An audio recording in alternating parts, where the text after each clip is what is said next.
Бүгүн даратты буза турган бузуучу жагдайлар боюнча окуйбуз. Кайсыл учурда дарат бузулат? Эң биринчиси ма хаража минес сабилейн, ошол адамдын, мусулман кишинин ошо эки ауратынан чыккан не чыкса, бардыгы не даратты бузат. Алдыңкы артка ауратынан. Экинчиси авгайри инкан наджисан сала иля ма ятхур. Ошондой эле демек денеден чыккандын бардыгы неме кылынат, аураттан чыккан баары даратты бузат. Ал эми башка жеринен бир нажасат чыга турган болсо, анан ал не тазалай турган деңгээлде акса, ордунан акса, анда ал дагы даратты бузат. Мисалы, кан чыкты дагы, кан ордунан акты да, анда ал даратты бузат. Ошондой эле даман ракиган инхмара бихил бузак. Мисалы, неме кылганда куса турган болсо, эгер кан кусса, кан кусуп, анан ошол шилекейи кызыл болуп калса, анда эмне болот? Ал дагы даратты бузат. Кан кусса, шилекей кызара турган деңгээлде. Ал эми шилекей бир аз эле сары болсо, анда ал эмне даратты бузбайт. Андан кийинкиси, эгер оозун толтуруп кусса, ал дагы даратты бузат. Жеген тамагын кусуп жиберди, мисалы, ар кандай себептен. Оозун толтуруп кусса, анда ал дагы даратты бузат. Ал эми немени балгамды азыр ушун кыргызчасы балгам какырыкты кусса, анда ал не даратты бузбайт дейт. Какырык эгер канчалык көлөмүндө болсо деле какырык ал даратты бузбайт.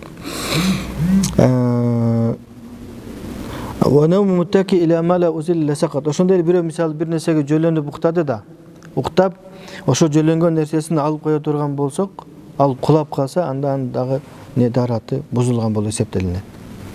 Демек бир нерсеге жөлөнүп туруп уктаса, анда ал не алып кое турган болсоң бузулуп калат. Ошондой эле эсин жоготсо, дарат бузулат. Акылын жоготсо, дагы дарат неме болот, бузулат. Анан баягы рүкү саждасы бар намазда, балагатка жеткен адамдын каткырып күлүүсү, бул дагы даратты эме кылат, бузат.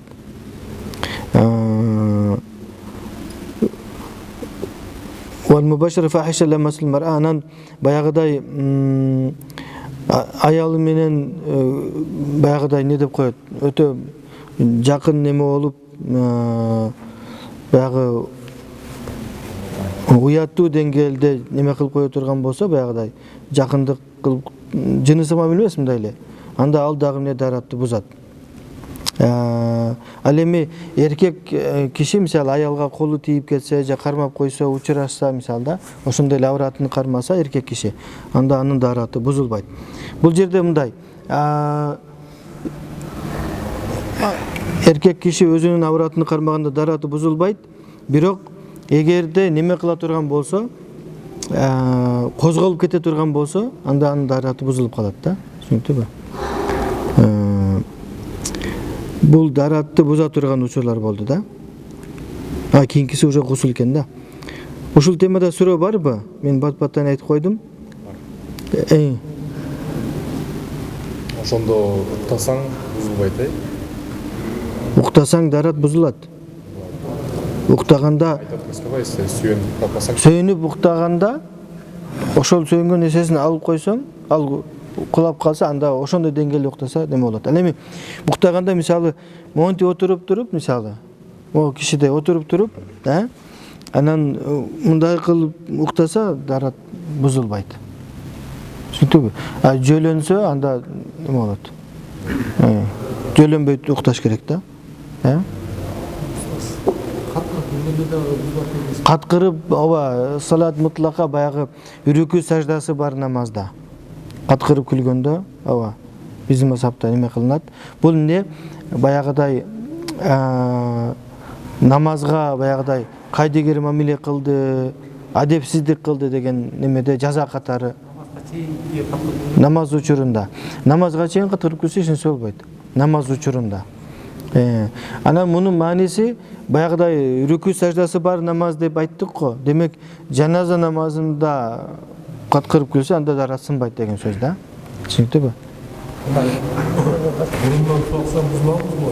Мурундан суу акса, мурундан суу акса дарат бузулбайт. Мурундан суу акса дарат бузулбайт. Кол байлангандан кийин такбирди айта берди, кол Ооба, кол ошо бойдон эле турат. Кол ошо бойдон турат, колду ооба. Аллаху акбар деп колду көтөрбөйбүз, эч нерсе кылбайбыз. Көлгө жылпакка чыгып кетип Я. Ооба. ошондо бузулат деп. Көздөн эме болсо дарат эме болот деппи?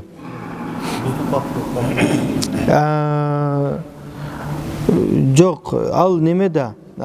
Мисалы көздөн жаш акса, чылпак, алар бардыгы неме, даратты бузбайт. Дарат бузбайт. Жаназа боюнчачы аял киши бул жанагы шлак боюнча кетип коюу, турмак. Ошондо жаназа эме гусул өтөбү? Жаназада өтөбү да мындай. Ал баягы лакпы? Лак, шлак кылып жана лак болгондой кетип го, турмакта. Эгер ошол өтүп кете турган болсочу.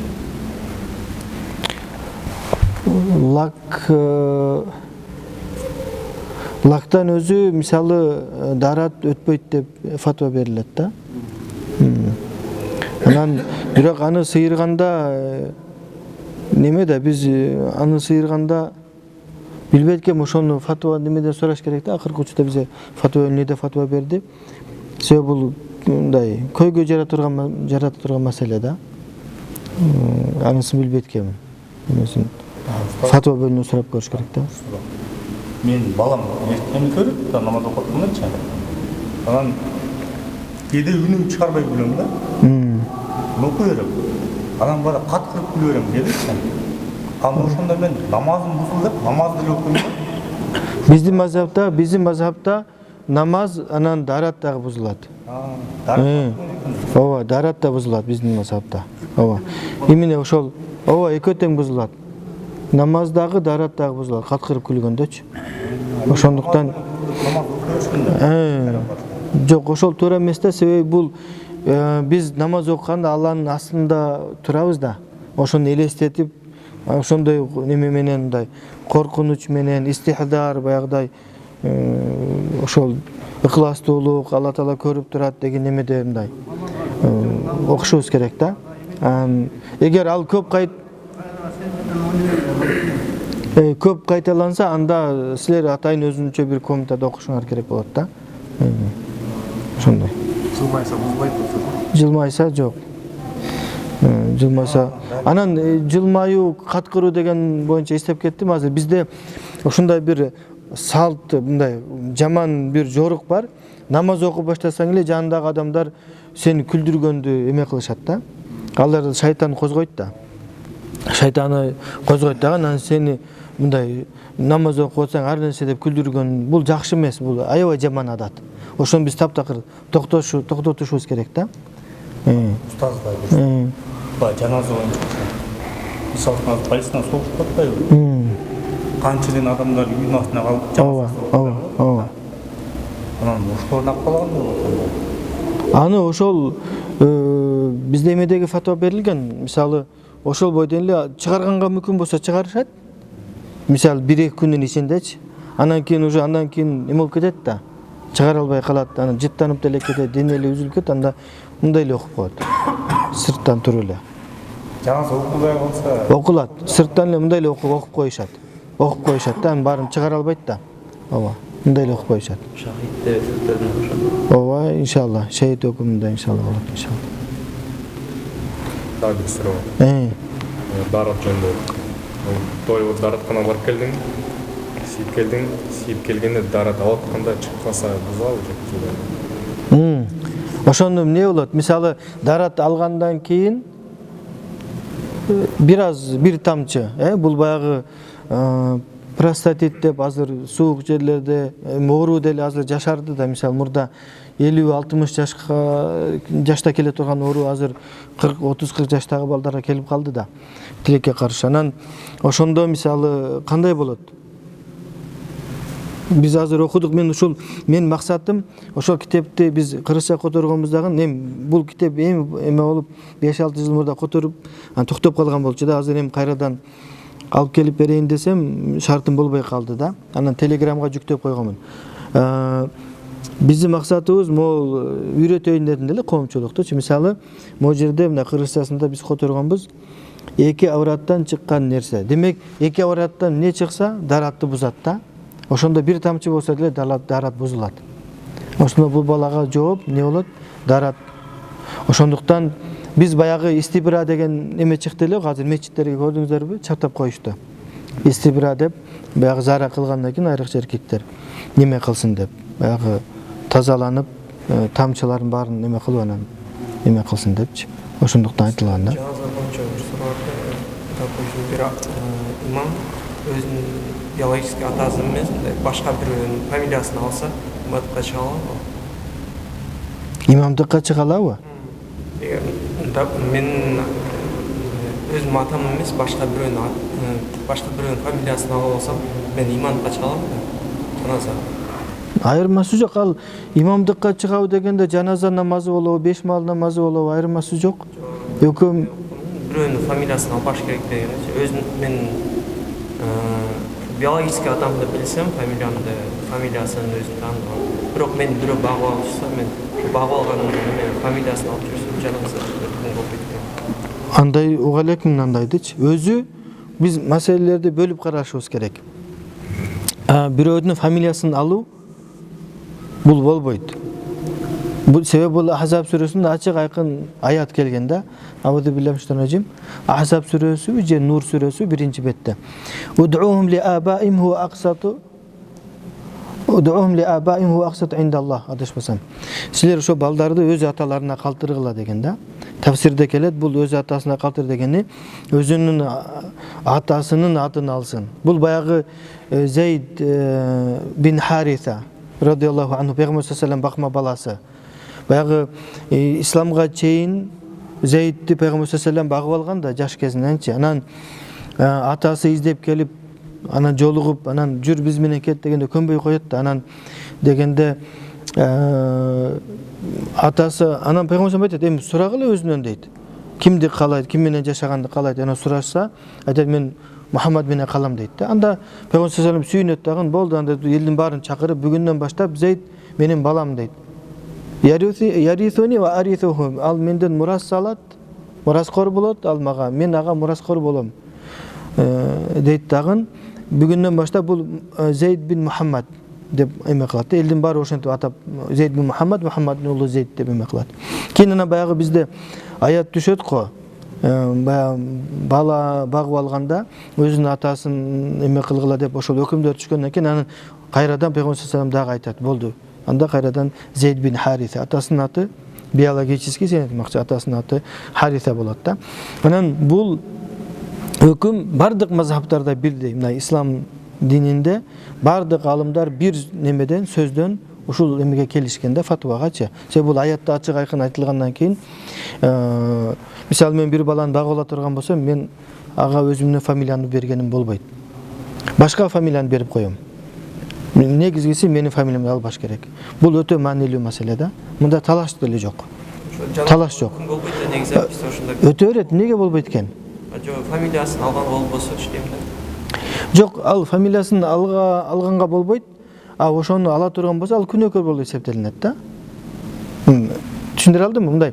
Бизде ибадаттар бөлүнөт да. Мисалы бирөө Рамазан айында орозо кармайт, мисалы бир аял дейли, орозо кармайт, бирок жоолук салынбайт. Жоолук салынбаган аялдын орозосу кабыл болобу десе, ал орозо өзүнчө каралат, жоолук өзүнчө каралат да. Түшүндүрө алдымбы? Мындай, бизде ар бир ибадат өзүнчө. Мисалы, кээ бир адамдар бар, мен намаз окубайсыңбы десең, жок мен намаз окуганга даяр эмесмин дейт. Сен эмнени күтүп жүрөсүң мисалда? Мен дейт балдарымды үйлөндүрүшүм керек, анан тигимини кылышым керек, анан пенсияга чыгышым керек. Андай эмес, мындай. Ар бир ибадатты, фарзды сен неме аткара беришиң керек. Сен ар бирине өзүнчө жооп бересиң кыямат күнүндөчү. Түшүнүп алдыңбы? Анан могу жерде мисалы бизде фатва бергенде мисалы фатва эмес, бизде фатва бар, анан суроолорго жооп берүү деген бар да. Анан фатва бергенде албетте чоң илимди талап кылынат, баягыдай. Ал эми баягыдай мисалы даратты бузулуп калса эмне кылыш керек? Десем, жеңил эле дарат алыш керек мисалы да. Кан чыкса эмне болот? Даратты сынат дегендей да. Мисалы бирөө менен сурат да. Кан мисалы канап кетсе эмне болот деди. Мен айттым, мен китептен көрүп айттым, эми окуганбыз да. Силер деле мисалы да даратты сынат дедиңер. Бул фатва бергенге кирбейт да. Фатва бергенге качан кирет? Эгер ошол маселе көйгөй жаратып коомчулукта элди экиге бөлүп ажырым пайда кыла турган болсо, анан бул көп талкуу болуп, алымдар ортосунда дагы эле талаш болуп чечилбей калса, анда ошол маселеде бир чечим айтуу бул фатва даражасына жетип калат. Баягы силер сураган баягы лак маселеси мисалы, лак биз эми ойлонушубуз керек мисалы, аны мен жок, аны сыйрыш керек десем, канчалаган аялдар мисалы аны көмүлүп кетти да. Көйгөй жаратып турган маселе да. Ошондой учурда биз этият болушубуз керек. Анан көйгөй жаратпай турган, же болбосо ачык айкын айтылган аят хадистин негизинде болсо, бир далилдин негизинде китептерде жазылган, анда жооп бере беребиз да.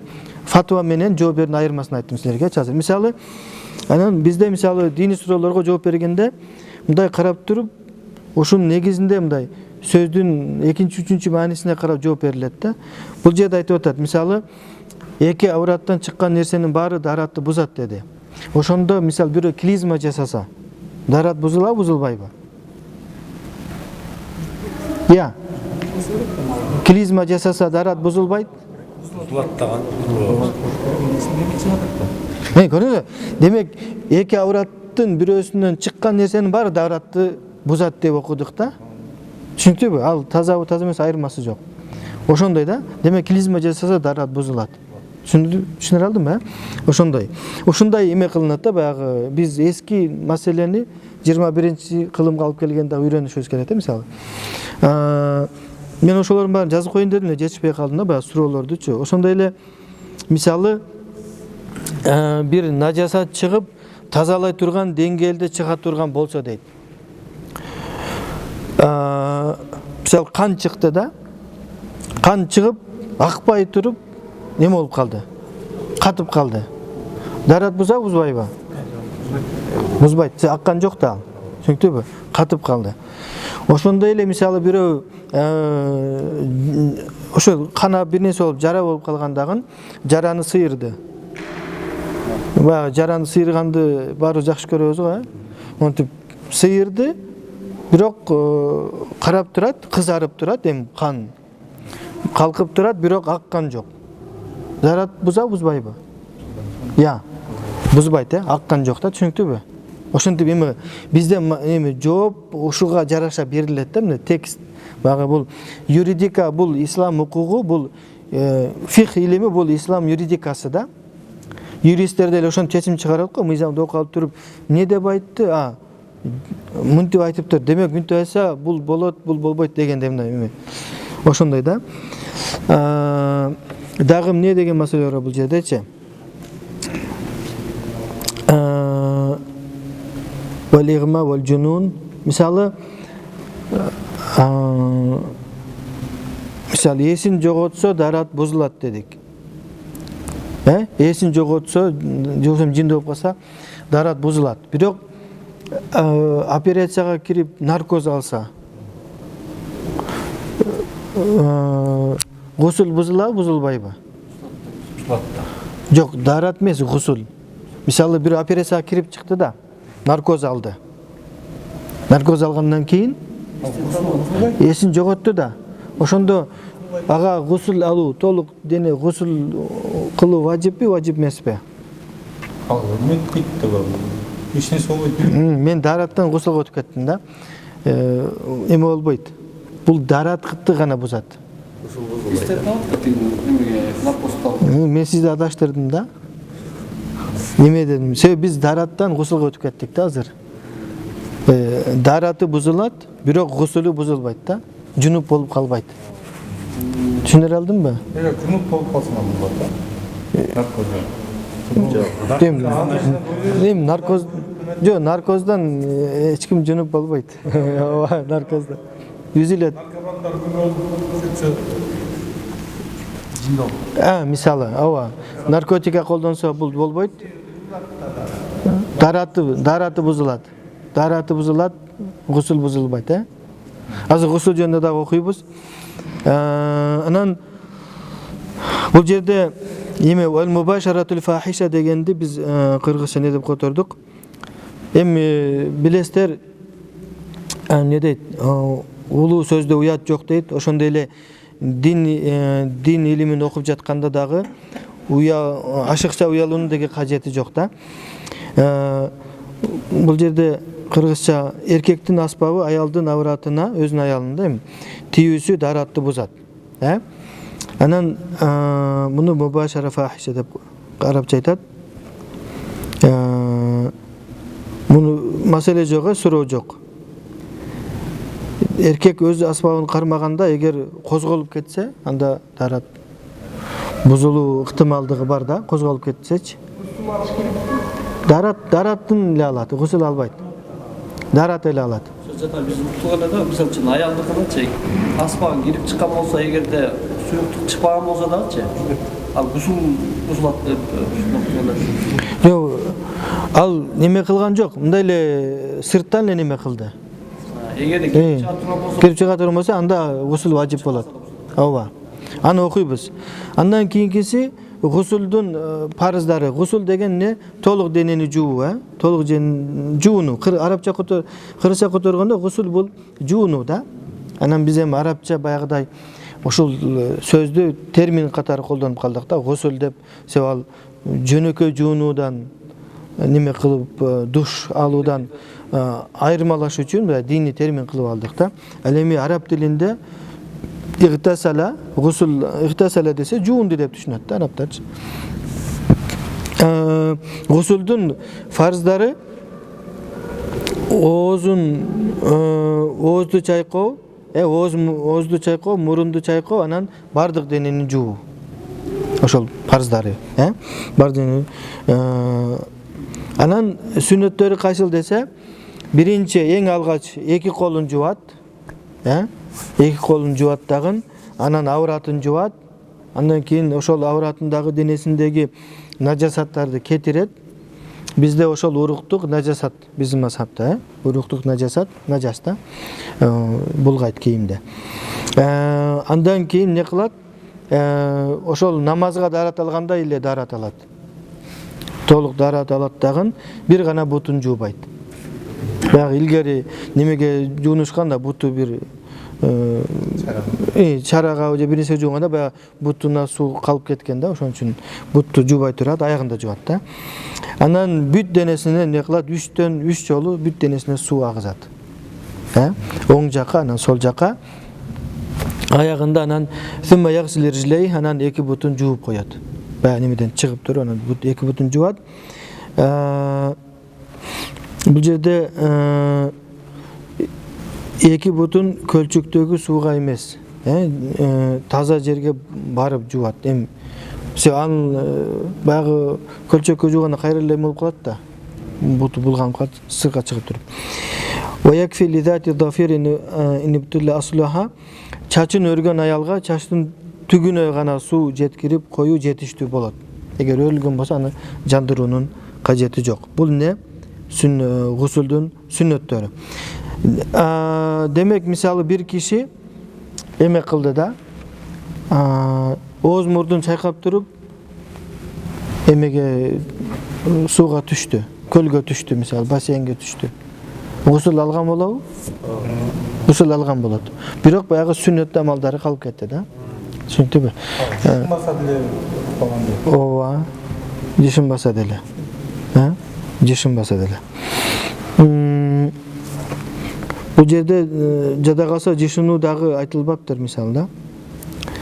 Анан кайсыл учурда гусул важип болот десе, инзал мани зи даф ва шахва инда ал-инфисал, баягы уруктуктун эки неме менен чыгуусу, шарт менен. Биринчиси атырылып чыгуусу, экинчиси шахват менен, кумардануу менен чыгуусу. Ошондо эмне болот? Гусул важип болот. Мисалы бирөө уруктук ушул эки шарттын бирөөсү болуп, бирөөсү болбосо, анда гусул важип болбой калат. Мисалы бирөө көбүнчө китептерде келген маалымат бул, мисалы катуу оор жүк көтөрсө, мисалы оор жүк көтөргөндө ошол уруктук чыгып кете турган болсо, анда ал гусул кылбайт. Түшүнүктүүбү? Дарат эле. Ана кээ бир адамдар бар экен, ошол оору болот экен, бир оору себептен дайыма ошондой чыгып турат экен да. Зара кылгандан кийин уруктук же уруктук окшогон бир нерсе чыгып кетет, мисалы. Алар бардыгы гусулду важип кылбайт. Себеби эки шарт бар да. Биринчиси атырылып чыгыш керек, экинчиси шахват менен, кумардануу менен. Экөө чогуу болуш керек. Анан ошондой эле качан гусул важип болот? Бул жерде бир маселе бар, аны дагы айтабыз.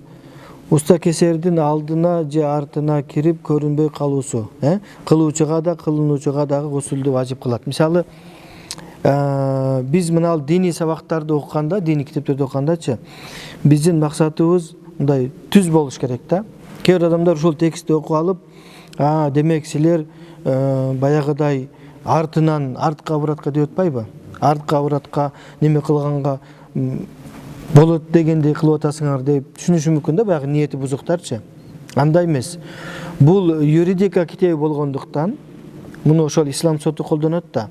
Юридический болгондуктан бул ал юридикалык китептерде, укуктануу китептеринде бардык маселелер талкууланат да. Мындай адамдын акылына жеткен, жетпеген бүт нерсе, баягы акмактар кыла турган иштин бардыгы жазылат да. Мындай түшүнүктүүбү? Ошондуктан бул китеп жазылган. Бул биздин ушул маселечи биздин китептерде. Анан силер уруксат берет экенсиңер, ал себеби эркек болобу, мисалы билесиздер эми эки эркектин эмеге баруусу, баягы жыныстык мамилеге баруусу, бул Лут алейхиссаламдын коомунда болгондагы Алла Таала буларды эмне оодарып, баягы элди, коомчулукту азаптабагандай азап менен азаптаган, Мисалы аларды коңторуп, кайра көмкөрүс менен жер менен жексен кылып, үстүнөн баягы таштарды жаадырып, ал жерде азыр деңиз бар, өлүк деңиз деп аталат. Тирүү жандык жок. Ошондой катуу азапталган, эми ал билесиздер, аял хадистерде келген. Ал эми эркек өзүнүн аялы менен деле ошол жын мамилеге баруусу, артка авратына, бул Пайгамбар саллаллаху хадисинде дейт: "Мал'унун ман ата имраатан фи дубриха" дейт. Кайсы бир эркек аялдын артка авратына жыныстык мамилеге барса, ал каргышка калат дейт. Алланын каргышына калат. Бул Алланын назарынан калат деген да. Түшүнүктүүбү? Анан эми бул биздин авторлор бул китептерди жазганда кыска нуска жазгандагы баягы аяттарды да кыска эле айткан деле эмес да. Бирок эмне ошону биз билишибиз керек. Демек, темага кайта турган болсок, ошол уста кесер көрүнбөй калган иретте, тартипте неме кыла турган болсо, аваратка киресе, анда ал не гусул важип болуп калат. Түшүнүктүү да, ал уруктук чыгабы чыкпайбы, айырмасы жок. Анан үчүнчүсү, мисалы бирөө эрте менен ойгонду, караса кийиминде ошол көбүнчө эркектерде болот, бул уруктук пайда болуп калган. Уруктук бар да, же болбосо мази, бул суюктук да. Эми кыргызча мази деп эле которушат. Анда деле эмне кылыш керек? Гусул важип болот. Мисалы түшүркөдө да, түшүркөп туруп, анан түшүндө ар нерсени көрдү, шайтан ойнойт да. Анан эрте менен турса, кийими булганып калыптыр. Анда ага неме болот? Гусул важип болот. Ал эми түшүркөп туруп, бирок ойгонгондо кийими таза болсо, не болот? Я. Түшүркөдү, түшүндө ар нерсени көрдү дагы, эрте менен ойгонгондо кийими булганып калыптыр. Важип болот. Уже гусул кылыш керек. Түшүркөдү, түшүндө ар нерсени көрдү дагы, эрте менен турса кийими таптаза. Гусул важип эмес. Жуунбайт, гусул кылбайт. Түшүнүктүүбү? Кийими таза, эч нерсе жок. Ошондой эле аялдар баягы немеси бүткөндө, этек кири бүткөндө же нифас бүткөндө төрөттөн кийин алар дагы эмне гусул кылуусу важип болот. Анан гусул кайсыл учурда сүннөт болот десе, жума намазга эме кылуу, жуунуу, биз ошону тирилтишибиз керек. Тилге каршы баягы ушуну кээ бир учурда неме кылбай калып атабыз, баягыдай кадигер болуп, жумуштан бошобой эме кылып, эртең шашылып жумушка кетип каласың жума күнү. Ошону тирилтишибиз керек, ошону унутпашыбыз керек да дайым эстеп. Анан жума дегендечи бизде жума түн биринчи келет. Мисалы, четверг, 4-чү күнү, 5-шемби күнү кечинде шамдан кийин сен жумага өттүң да. Жума бизде түн биринчи келет да. Ошондо карасаңыздар, биз Рамазан айында биринчи таравих окуйбуз да. Эртең орозо деп жарыя болгондон кийин, бир куптандан кийин таравих окуйбуз. Ал күндүзү биз орозо кармаган жокпуз да, себеби бизде түн биринчи келет.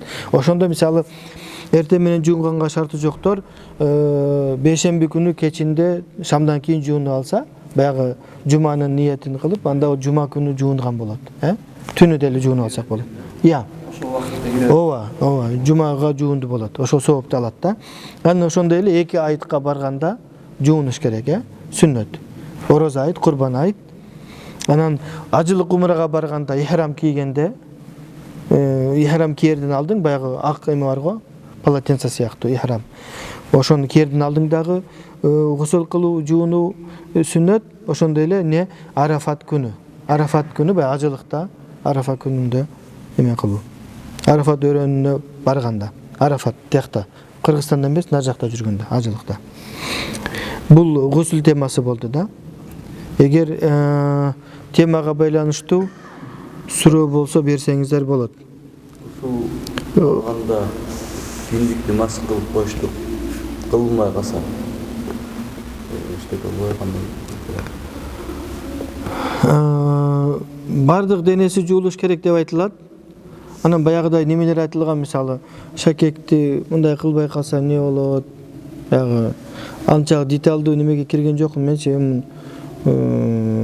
Анан неме дагы бар, силер айткан киндик маселеси, анан киндик ал баягыдай терең болсо же терең болбосо деген маселелери бар да. Анан азыр айта албайм кандай фатва берилди, бирок бул айтылган китептердечи. Кээ бир алымдар талаш маселе да, эме кылыш керек болот. Талаш маселе, бирок негизинен баягыдай бардык денесин жууган болсо, ошол эсепте, иншалла. Зарагыш керек да. Ооба, неме жакшы болот. Баягыдай баардыгы тазаланып, андан кийин алдыдагы неме бул жерде жазылбай калыптыр, Кээ бир китептерде ошол дагы маселе бар. Эмесин зара кылып, андан кийин. Сен уштай жумабыз го. Ооба. Ушул мындай деп койду. Ал илгери бар. Ушул сууганда. Азыр биздин ушул зен постоянно алып турат да. Постоянно акканда ошол кол неме кылганы жууганга кирет да, жышылап неме кылганы ошол. Жышылаганы бир болуп эсептелет. Он жака биринчиден башта ушундай алып калыш. Ооба, биринчи. Жышылап неме кылганда бир жол жууган болуп эсептелет. Суу асып калса бирден-бири жууса өтөт дагы. Анан экинчи сурам. Зарыл убакта таянып өтөт демекчи усулга. Мисалы больница жатканга, жуунганга шарт болбой калса, ошол убакта усулга Дара татышка болуп калса. таянып алып окумаса болобу? Гусулда бир эле жолу жууса бул эсептелинет. Гусулга өтөт. Бир эле жолу жууганча. 3 жолу жуу шарт эмес. Бир эле жолу жууган эсептелинет. Бирок адат кылбашыбыз керек да муну. Биз адат кылып албашыбыз керек. Анан бир эле жол жетиштүү экен депчи. Анан больницада жатканда таяммум алса болобу дедиңерби? Гусул таяммум гусулдун дараттын ордуна өтөт, эгерде таяммумдун шарттары табылса. Анан таяммумду өзүнчө да тема болот, окуйбуз. Ал жерде немелер айтылат да, мисалы суу колдонгонго болбогон суу жок болуп калса, мисалда же суу колдонсо, мисалы жуунса оорусу күчөйүп кете турган болсо, мисалда ошондой шарттар бар да, же суу таппай калса дегендей. Анан аны караш керек да, бирок больницада жатып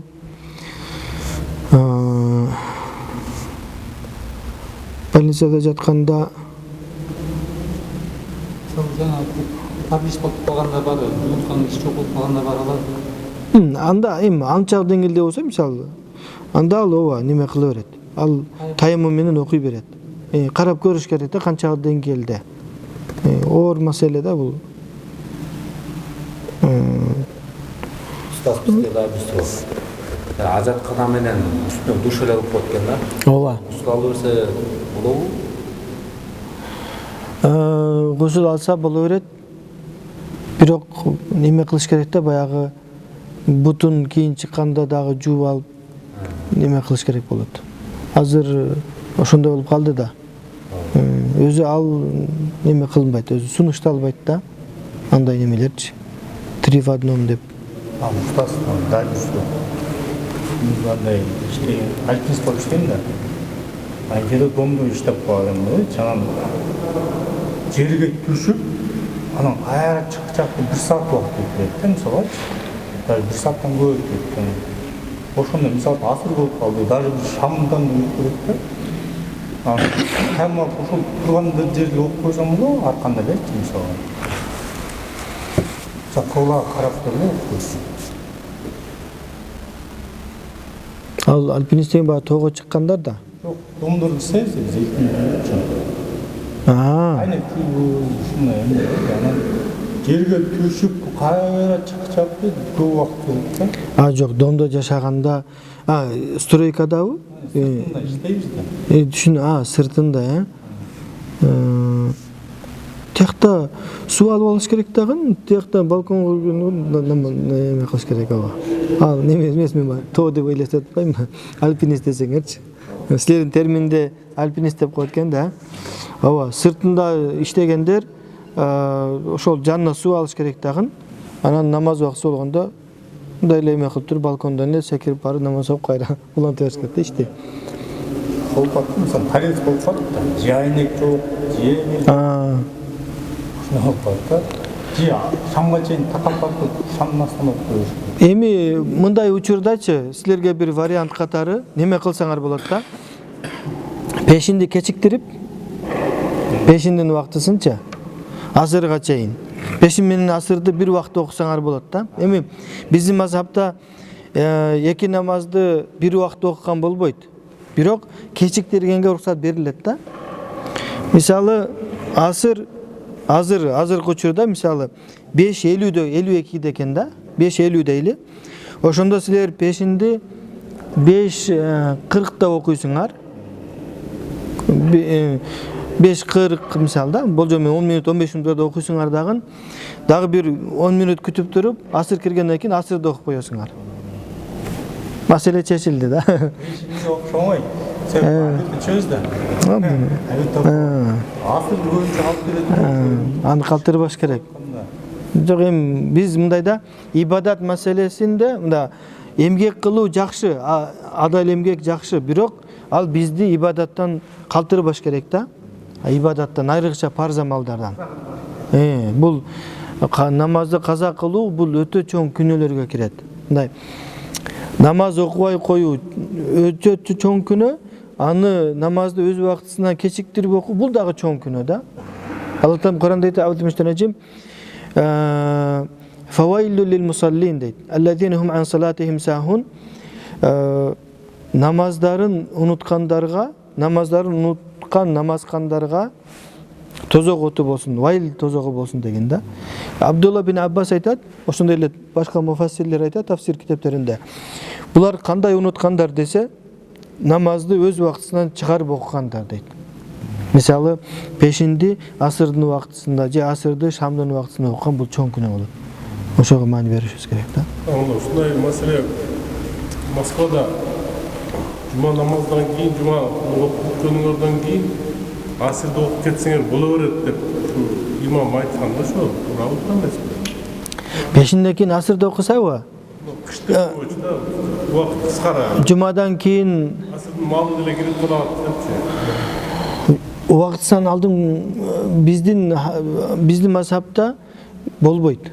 Бул Шафии болушу мүмкүн. Мисалда бизде деле шафиилер бар да. Башка мазхабтарда окулат. 4 мазхабтын ичинен биз бир гана Ханафи мазхабында, биздин мазхабта эки намазды бир чогуу окуган болбойт. Мисалы башкаларда болсо уруксат берилген да. Пешин менен асырды же каласаң пешиндин убактысында окуйсуң, каласаң асырдын убактысында окуйсуң. Ушта болуп калышы мүмкүнбү? Ошо жума намазы окуп бүткөн үчүн уже асырдын убактысы кирип калышы мүмкүнбү? Аны эми ошол жерде жашагандар билет да. Сиз жашадыңыз, көрдүңүзбү календардан? Ошо имам айткан. Жок. Биздин бул башка мазхаб, жок. Бул башка мазхабтын негизинде жооп берген да. Бизде болбойт. Бизде болбойт. Аз.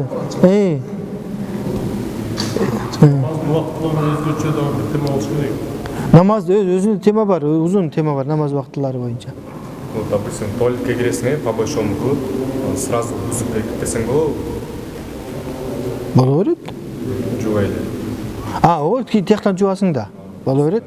Ооба, боло берет.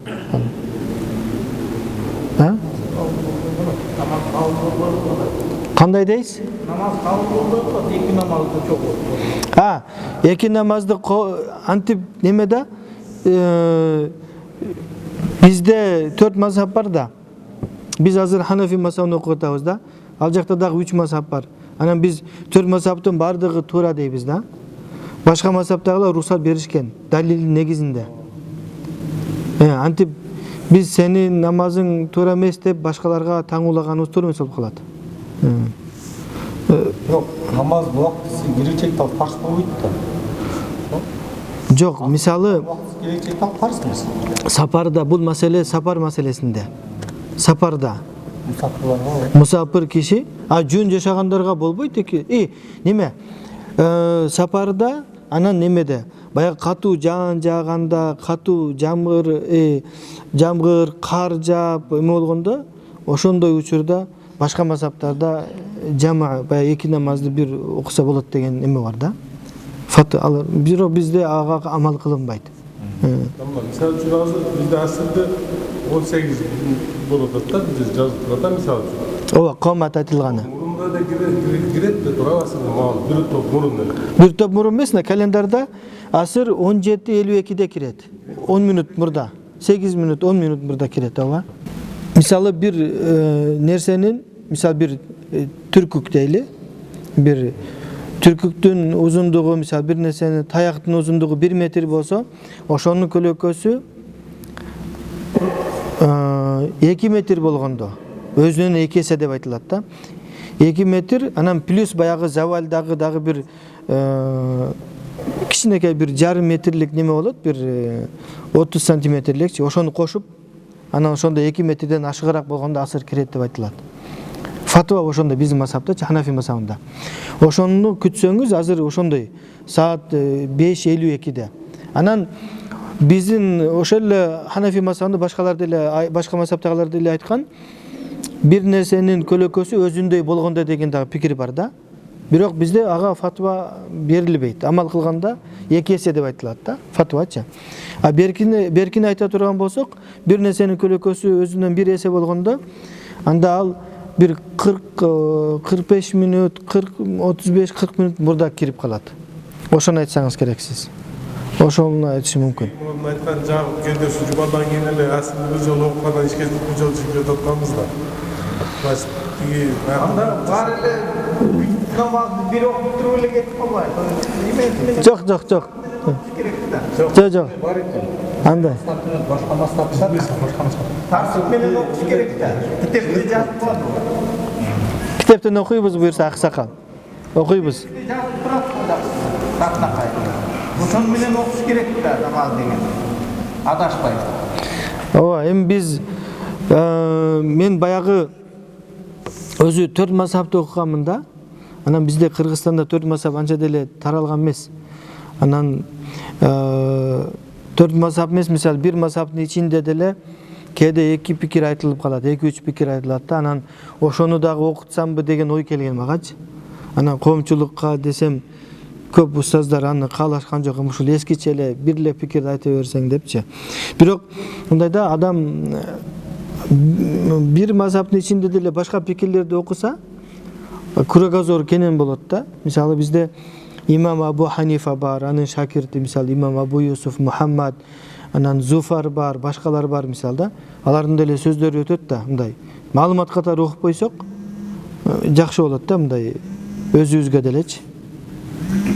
Бизде ушул намазды турганда эркектинчи денесинин канча проценти жабык болуш керек да? Жок. Мисалы үчүн кээде баня аткаламыз, шорттук менен болуп калат, кээде ар кандай жерде болуп калат да. Бизде аврат киндик, анан тизе. Киндик кирет, анан тизе дагы кирет авраткачы. Бирок намаз окуганда ошентип окуган бул адепсиздик болот. Жок дегенде неме деп айтылат бизде. Мына эки мөрүнө бир нерсе неме кылсын дейт. Жапсын, бул дегени майка кийип алсын деген да. Бирок мисалы майка кийип деле баняда мисалы майка кийдиң дагы анан шортик кийип окудуң. Бул Алланын астында мындай адепсиздик да.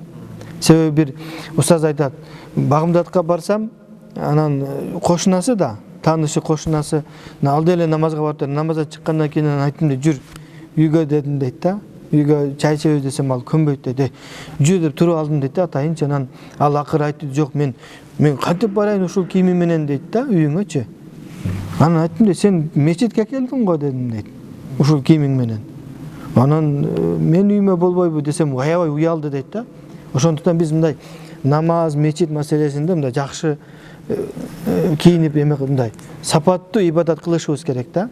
Бул баягы бир маселени айтып коеюн.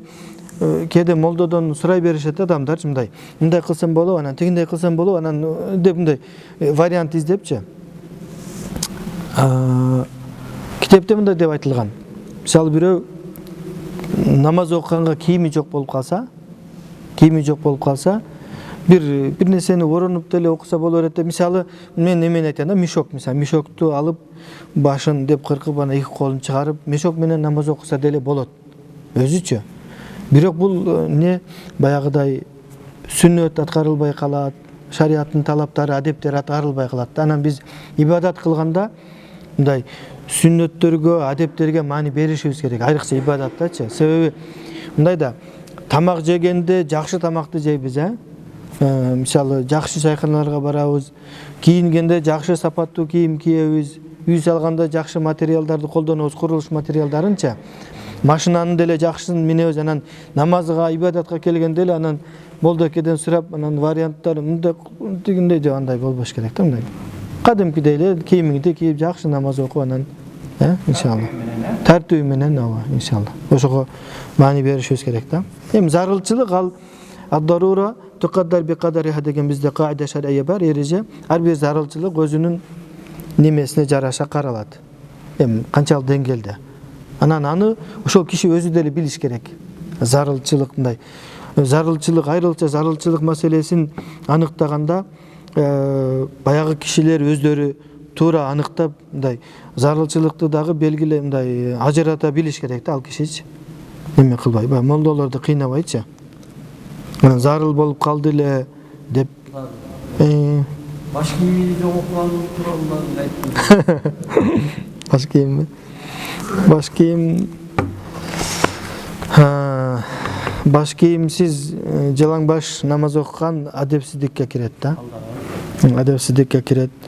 Өзү баш кийим кийип неме кылыш керек, намаз окуш керек. Жалаң баш. Маани бербейт да, баш турат элечи намаз окуп берет да.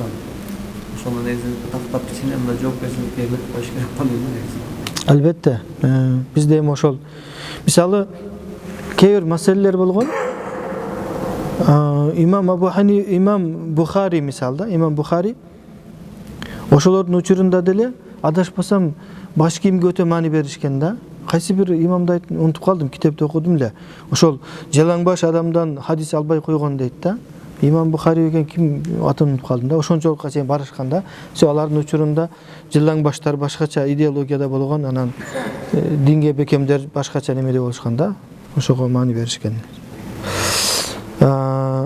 Неме болуп калды, 1 мүнөт калыптыр. Азыр азан айтат, анан азандын сүннөтү боюнча баягы азанчы эмнени айтса ошону кайталашыбыз керек. Ушул сүннөтү биз тирилтишибиз керек болуп атат да. Бизде ушул тирилбей калган да. Бизде эски мисалы мурда аксакалдар, молдолор айтчу эле, азан айтканда отур деп. Отур дегени бул угуш үчүн отурушкан да аларчы.